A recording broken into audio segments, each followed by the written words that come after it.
كعادتها الشهرية ريبورتاج بتسوي كونستراكشنز ابديت، تحديثات البناء لمشاريعها في كافة أقطار أبو ظبي ودبي وغيرها من الدول.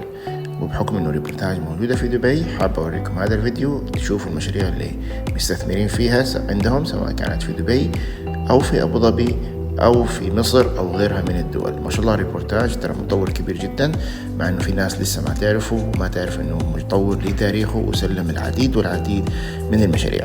هذا الفيديو عشان تعرفوا حجم الأعمال اللي حاليا بتجريها هذه الشركة، وفي نفس الوقت للناس اللي مستثمرة معها تعرف وضع وحداتها في المشروع المعين. أتمنى لكم مشاهدة ممتعة. وللعلم هم عندهم حاليا مشروع جديد بالقرب من منطقة البراري، حيبدأ إن شاء الله الطرح الرسمي خلال الأيام هذه، فتواصلوا معي إن شاء الله ونشوف الخيار الأنسب بإذن الله.